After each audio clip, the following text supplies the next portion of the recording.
need to be our prayer when we sing our songs. Amen.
service 6:30. Let's be out in the house of the Lord for service tonight.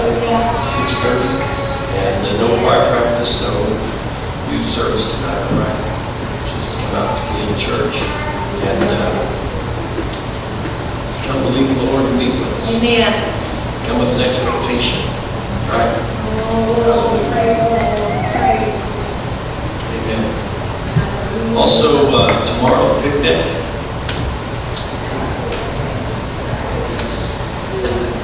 Bring your food and bring ball gloves. Okay? And let's have some good fellowship tomorrow. And said we like to start eating around noon. And that's a little bit of a sacrifice for me. I like to eat early. I like that. So let's try to do around noon, all right? And just have a great time. And is there anything that I can tell about tomorrow? The church was Okay.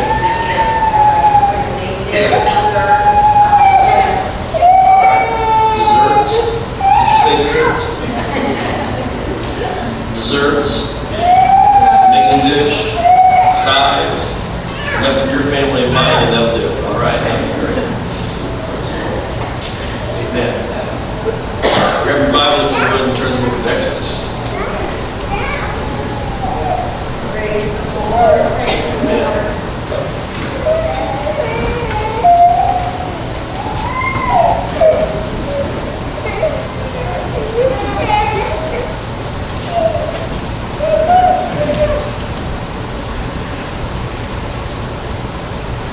Book of Exodus chapter 2, and we'll read there.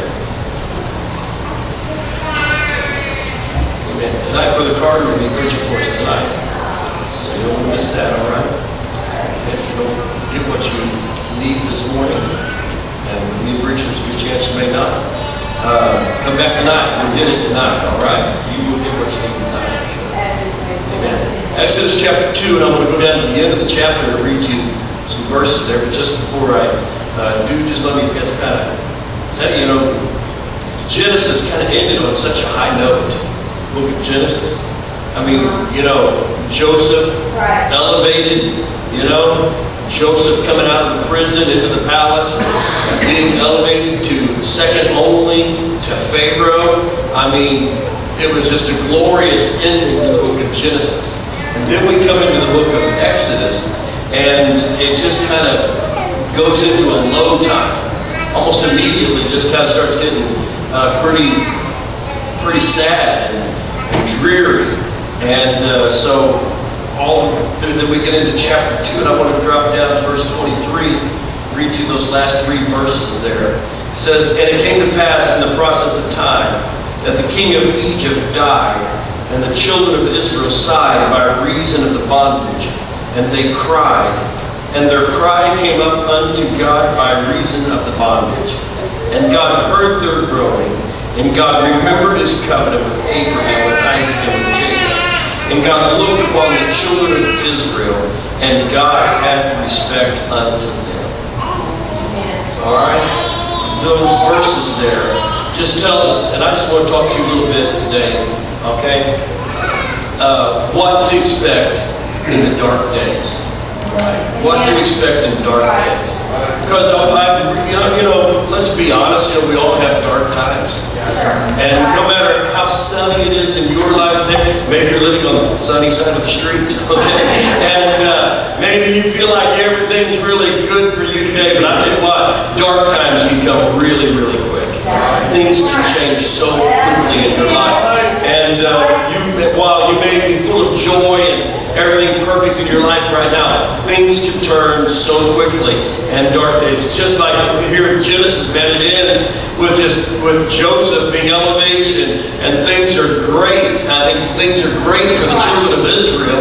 And then we go into the book of Exodus, we start reading, and we find that there rose a king that knew not Joseph, a king that was not familiar with what Joseph had done, and he turns on the people of Israel and puts them into hard bondage, and puts them into slavery, and makes their life miserable. And when you read through chapter 2, all of the things that they had to endure, and all the things they had to go through, while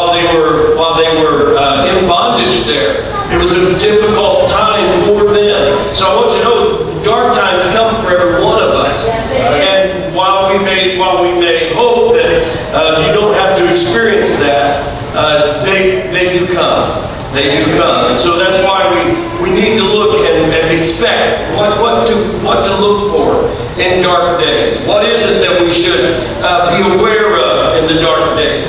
I want you to notice in those verses that it says there, in the process of time. In the process of time. Time has a way of bringing a lot of change. Time has a way of bringing a lot of change into your life. You know, how many of you are 40 and over? Raise your hand. All right. Let me tell you. What was it about 40? What was it? Man, it was like something happened. You know, it's like you get so mad at yourself. What is wrong with me? It's not, you know what? Just the process of time is what it is. It's the process of time. You used to be so full of youth and energy and strength. And, you know, you feel like you can conquer the world and everything. And then all of a sudden you turn 40. And on your 40th birthday, you wake up and it's like the whole world caved in. And you can't hardly even, you can't hardly even get across the room anymore. And you can't hardly even, man, you lose something. Right? I'm telling you, the process of time brings a lot of changes into our life. You may think you were the man that you were at 25, but you are not. All right? Let me just tell you, the process of time, it begins to rob us. We start getting used to it, man. You can go out, you can work all day and not feel an ache or a pain. Now you work all day and you can't hardly get out of the bed the next day. It's what? It's called the process of time. Used to, man, during cold season, you would scoff at everybody because everybody's getting sick. I never get sick. I laugh in the face of germs, And now, man, as soon as somebody gets a runny nose, man, you're down with it. You got it. And you might as well head to the doctor and get antibiotics because, man, you are down. What is it? It's the process of time. The process of time. Used to, man, you never had a day that took a sick day. What? A sick day? Are you kidding me? Who needs sick days?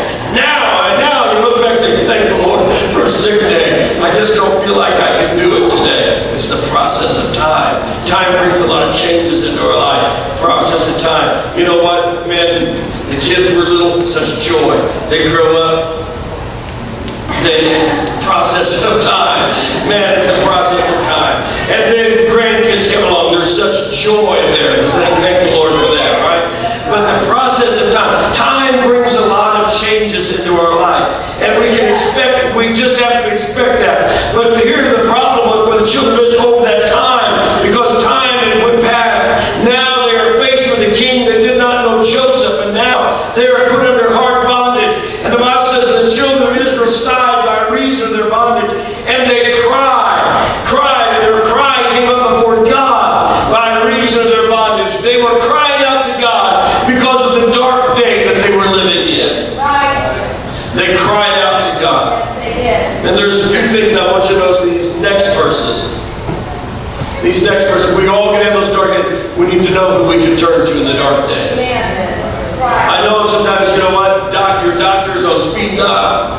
I know that you've got, you've memorized the emergency number, 911. You've got that down, and you've got your doctor on speed dial, and you're getting to know the ambulance drivers by a first name basis, and the people in the emergency room, they greet you by first name when you walk in, because now you're just, that's just the way it is. All right, now you've got, as you get older, you get more doctors than you have friends.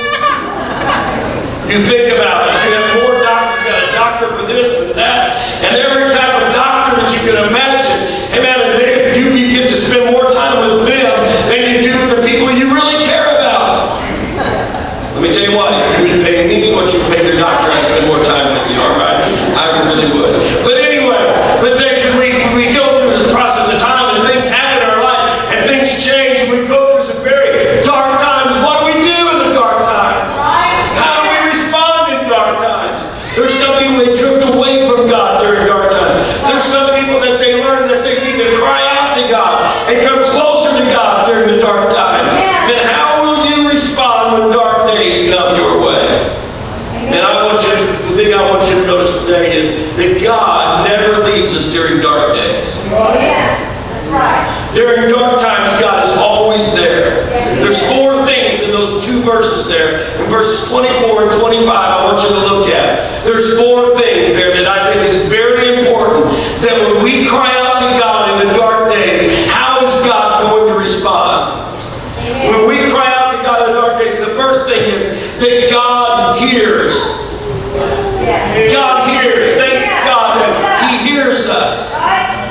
has an ear that is listening to our cry. The Bible says that God heard their groaning. God heard their cry. God heard their prayer. Amen. I'm thankful that there's a God that still hears us when we pray. Hallelujah. Amen. We can call out to God, and God is there to hear us every time we call out on Him. He is a God that has an ear that is open to our cry. Amen. When you pray, when you cry, and no matter how dark the day, God still hears us. God still hears us. It seems like sometimes in the dark times, we feel like that God is so far away from us, but I'm telling you, He can still hear you when you cry out. He can still hear your voice. Amen. That cries out and calls out to God. God hears you. Thank God that He hears us today. Hallelujah. God heard them. You can have faith in your prayer, even in the dark time, that God is going to hear you. You can have faith to believe that God hears your prayer, even when all the things are dark in your life. But God still hears you when you call out on the Lord. Amen. There's one consolation that I can grasp from all the things in life, is that when I pray that God hears me. If I lose that hope, if I lose that faith that God hears my prayer, I'll tell you what, I would be very miserable. But I know that God hears me when I call on Him, and I pray and I call out on the Lord, and that's where I have hope and peace in this life, is knowing that God hears me, even in the dark times. God hears me. Hallelujah. It said that God heard them, but it also says God remembered them. God remembers some things. Hallelujah. Thank God that God has a memory for us. Amen. That He remembers certain things about us, and certain things in our life. Amen. That God will remember. Hallelujah. Amen. When you call out on the Lord, God hears you, but He remembers you. Notice what it says there, that He remembered. He remembered their covenant, the covenant that He had with them. This is very interesting. That word, God remembered, that phrase, God remembered, I believe it's 73 times in the Bible. Now listen, it's not saying that God has a bad memory. Not saying that God has a bad memory, that God forgets. Because God does not forget. But it's for us to remember. It's for us to have that memory, to know that God recalls and God remembers. It's not that He has forgotten, but it's that God calls to mind. Amen. What it is here. Notice what He says. God remembered His covenant with Abraham, with Isaac, and with Jacob. God called to mind. God remembered. God called to mind that covenant that He had made with them. Hallelujah. I want you to know that God has a memory. Amen. Genesis chapter 9 and verse 16. Amen. Noah was in the ark, and he had been floating around for all that time. And the Bible says that God remembered Noah. God remembered Noah. And while God had judged the world, He had not forgotten about Noah. Amen. God does not forget you in the dark time, but God remembers you. Amen. When the Bible says in Genesis chapter 30, verse 22, God remembered Rachel, and He listened to her, and He opened her womb, and as she gave birth to a child, God heard her cry, and God remembered her. Amen. I'm glad that God, amen, recalls, amen, to mind those things that we need in our life. Amen. Even in the dark times, amen, God remembers us. Even when the flood waters are all around us, God remembers us. Even when we feel alone and isolated and left out, amen, God remembers us. And God takes notice of us. Amen. I want you to know God remembers you today. And He remembers how much He loves you. Amen. That covenant, it was a covenant that God remembered. What was that covenant? That God would bless the people of Abraham. That God would honor His word with Abraham, Isaac, and with Jacob. God remembered that. God called to mind that, hey, I have a covenant with these people. They are my people. These are my children. Amen. These are the ones that I have selected. These are the children of Abraham. These are the children of Isaac. These are the children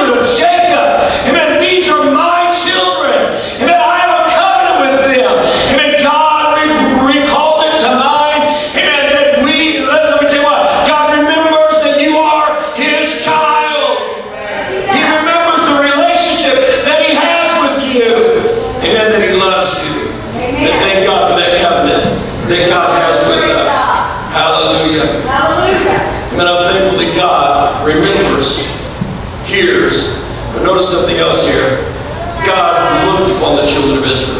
God sees. Oh, yes, he does. God sees. Hallelujah.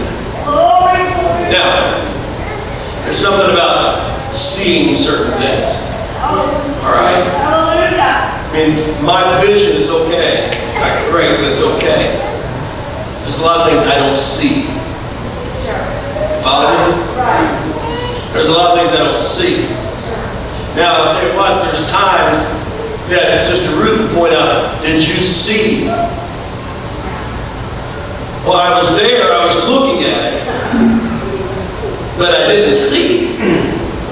All right? Have you ever been driving and you don't see something? Right? They said, didn't you see that? I was looking, my eyes were open, but I didn't see it. I didn't see it. There's a difference between having vision and seeing things. And what it's saying right here is not that God just has vision, but that God sees. God sees what's going on in your life today. God knows the specifics of what's going on in your life today. God sees. I'm glad that God is looking onto my life and that God is aware of what is going. God sees us. And I know you think that you're one, but you're nobody. But God sees you. It makes me think about this, all right? And I've told you this before. You remember when they sent men out into space and they told those men, they said, I want you to turn, take a picture of the earth. They turned, they took a picture of the earth, and they sent it back. When they developed it, it looked like a blue marble, and that's what they called it, the blue marble. Because it's just a picture of the earth out there in space, from space, and it's a blue marble. And to think that, you know what, man, that God knows where I'm at on that blue marble, blue marble, and they sent one of those Voyagers out into space, out back taking pictures of Mars and all of that. And one of the last commands that they gave it before it went out of reach of out of communication was turn and take a picture of the earth. It turned, took a picture, sent back a picture. They called this picture the green dot. Because of all the vast blackness of that picture, there was one little dot about the size of a pinhead, and that was earth. Amen. And to think that God not only sees the dot, amen, but God, He sees me on that little dot right there. And God knows where I'm at. And God knows all about it. Hallelujah. Hallelujah. And which leads me to my next point. It says, and God had respect unto them. God had respect. Now, okay, that word respect, it's not like God saluted them or something, all right? And so, it's not like that. But if you look at it and study that word right there, and that word means He knows. He takes knowledge. So I want you to know, not only does God hear, not only does God remember, not only does God see, but God knows. Hallelujah. God knows. Hallelujah. When I read that, I thought, oh God, thank you, Lord, that you not only that you hear me, and you remember, and you see, but God, you know all about it, God. You know all about it. You don't just hear my groaning. You know why I'm groaning. God, you don't just hear my prayer. You know why I'm praying. God, you know all about it. God knows. God knows. Let me tell you what that to me, that was, wow. God knows. God knows. Hallelujah. When you read this chapter, when you read these verses here, okay?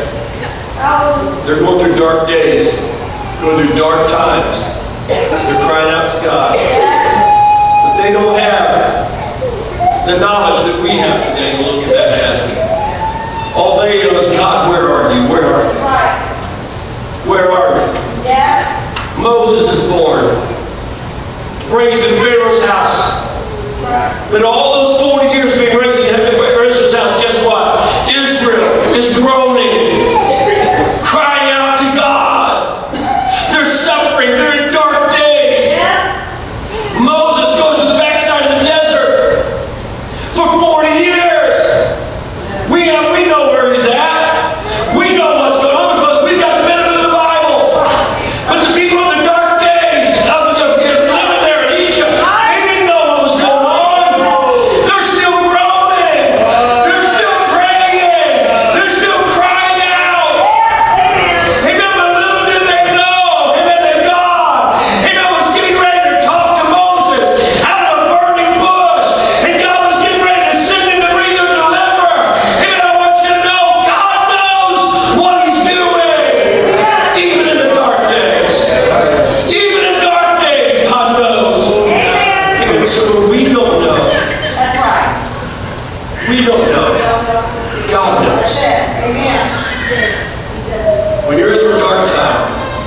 that died in Egypt, waiting for a deliverer. All the moms that cried because they lost their newborn baby while they was waiting for a deliverer. But I want you to know that God knows. And God sees all that. God sees. All the tears that you've cried, God sees them. God knows them. Amen. Remember that song, Tears Are a Language That God Understands? Tears are, yes, they are, because God knows. God understands it. God understands what you are going through. Hallelujah. Stand with me for it.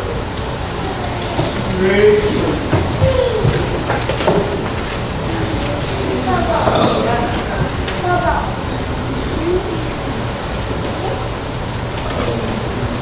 Oh, thank you, Jesus. Thank you, Lord. God hears you. God hears you. Hallelujah. You feel like your prayers are not being heard. God hears. Oh, praise God, praise God. There's a young man that went away from God. He had a praying mom. She was a great prayer warrior and a great Christian. He went away from the Lord. He told his mom that he wanted to join the military and go off to war. She was so distraught about it, she begged him not to do it. She wanted to know that he was saved, that he was right with God before he left. She prayed and prayed and prayed that God would save him. God would save him. He never got saved. He went off to war, out in war, but before he left, his mom, she gave him a pocket watch. She told him, she said, I want you to keep this on you, and I want you to look, because every time it says 12 o'clock noon, I'm going to be praying for you. I'm going to be praying for you. So one day as he was walking, it's been a very difficult time during the war, he happened to look down at that watch and it was 12 o'clock. His mind went back to his mom, and she was praying. She was praying. Then such great conviction fell upon him. Far away from home, far away from his mom. That great conviction fell upon him. He turned and gave his life to the Lord. I just want you to realize today that, sometimes we feel like, God, you don't hear us. You don't hear us. God does hear you. Yes, He does. It's like almost, we need to give ourselves an introduction to God. Let me tell you, God remembers you. It's almost we feel like, God, there's so much going on in the world. Little old me. I want you to know God sees you. Yes, He does. God sees. He knows the number of the hair on your head. Okay, He attends the funeral of the sparrow that falls. And I think that God knows about you. Yes, He does. Not only He sees, but He knows. He has knowledge of your circumstance, knowledge of your situation. Hallelujah. And I believe that God can be working even in the dark days. Amen. With our heads bowed right now, dear Jesus, God, speak to our hearts today, Lord. God, we ask you, Lord Jesus, encourage some believer today, Lord. God, encourage some believer today that's crying out, Lord Jesus. God, I pray that you bring encouragement, Lord, to those who may be going through dark days. God, maybe they're going through dark times with their health, dark times with their finances, dark times with their family. God, with those dark times, Lord God, we know that you are still there. God, I pray that you speak to their heart today in the name of Jesus. In the name of Jesus. Amen. With our heads bowed right now, I just want to ask this question. Amen. Would you lift your hand and tell me,